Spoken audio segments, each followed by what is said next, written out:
Trump thought tariffs would keep Canada on a leash. Instead, Mark Carney just signed one deal that could redraw the map of North American energy and quietly pull Canada out of Washington's grip. A new pipeline to the Pacific coast, a plan to send more than 1 million barrels of oil a day to Asia, and a strategy built entirely on one idea. If the United States weaponizes trade, Canada will stop being dependent on the United States. Tonight, we're breaking down how Carney's pipeline revolt works, why Trump's tariff war pushed him into it, and whether this is a genius escape move or a climate and political disaster waiting to explode. Stay with me. You're watching Huge Press Room, where we unpack the real power games behind the headlines. Trump, Canada, trade wars, and everything Washington doesn't want you to understand. If you like this kind of deep dive into Trump versus Canada, hit subscribe, tap the like button, and let's get into it.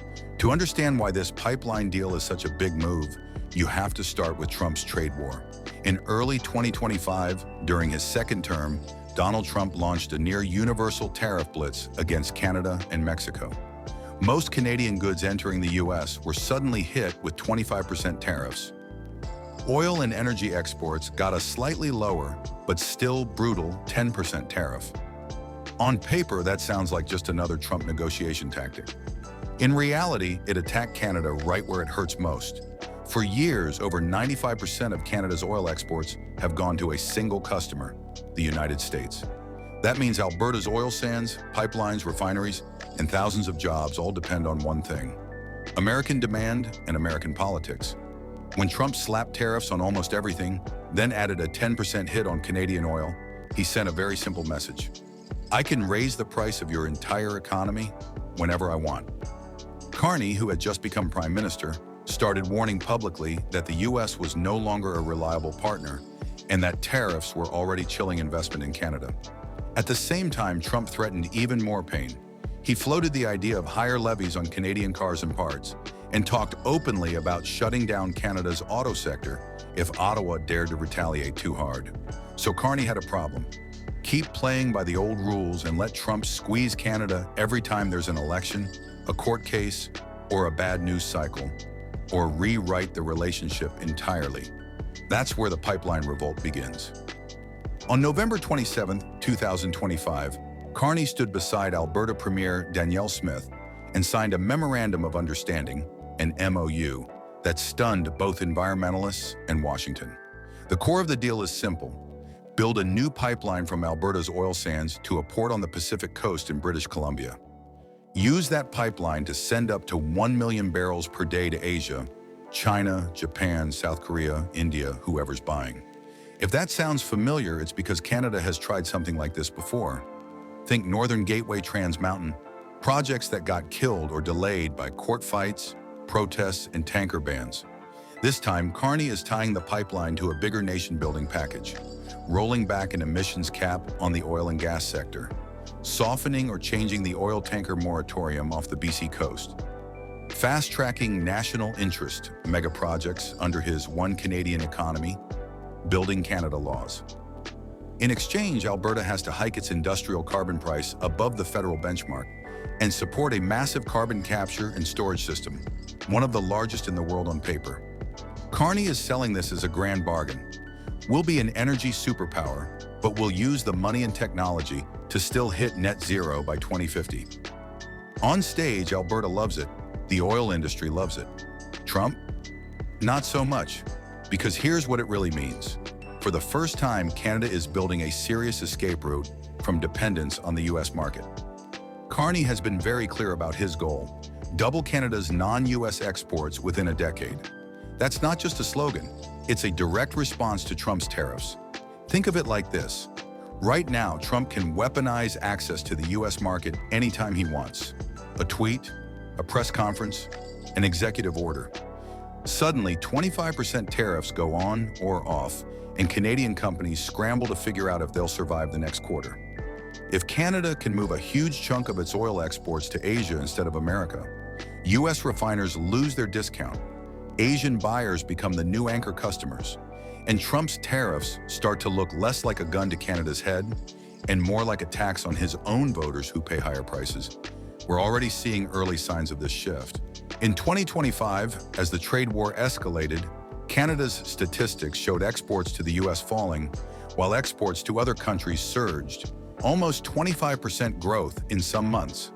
There was even a month where seaborne crude exports to China were higher than to the US for the first time.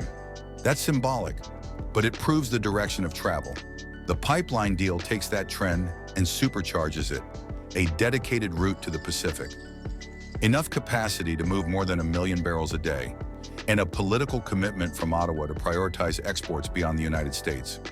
From Carney's perspective, this is strategic independence. If Trump keeps hitting us with tariffs, we'll sell to someone else, and we'll build the pipes to make that real. From Trump's perspective, it's a direct challenge to his leverage. Of course, you don't sign a deal like this without paying a price. Within hours of the announcement, Stephen Guilbeault, a high-profile former environment minister and longtime climate activist, resigned from Carney's cabinet in protest.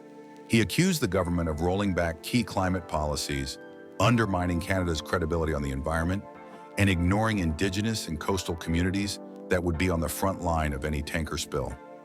He's not alone. British Columbia's premier has said the pipeline and potential tanker traffic threaten other projects and existing agreements on the coast. Several First Nations have warned that a pipeline to the Pacific will never be built across their territories without genuine consent, and they're ready to fight it in court and on the land. Even some investors are nervous. Building a mega pipeline in the middle of a climate crisis against strong local opposition with unclear backing from big oil companies?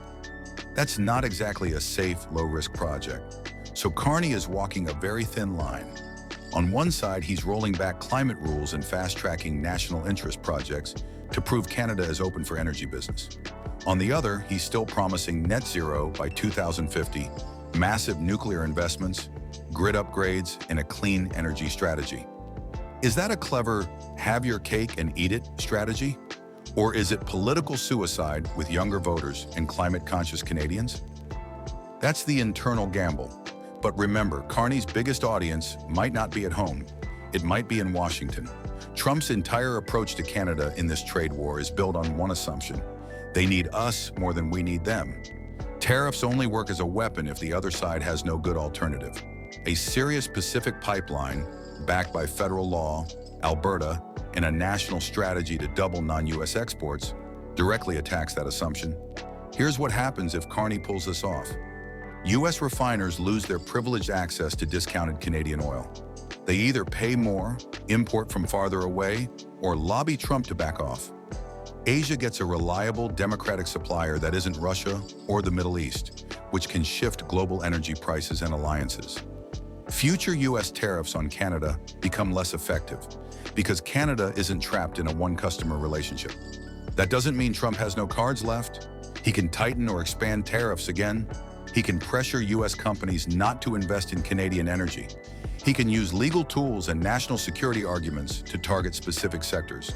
But each time he does it, he risks accelerating the very thing he fears: Canada decoupling its economy from the US and turning West Coast ports into the new gateway for Canadian oil and LNG to Asia.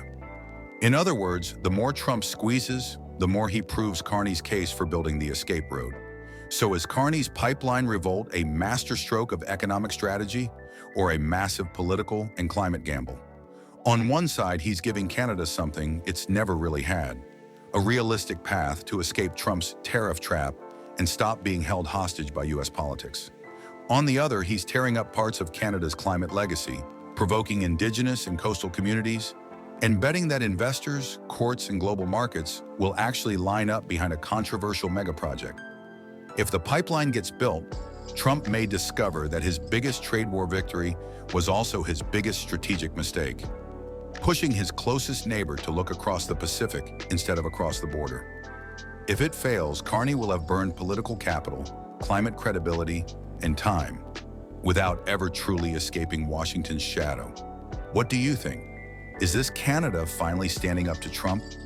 Or is Carney sacrificing the climate and Indigenous rights just to win a trade war? Tell me in the comments. And if you want to understand the next chapter of this story, How a single TV ad using Ronald Reagan's words made Trump shut down all trade talks with Canada? Make sure you're subscribed, because that video is coming next. Thanks for watching Huge Press Room. I'll see you in the next one.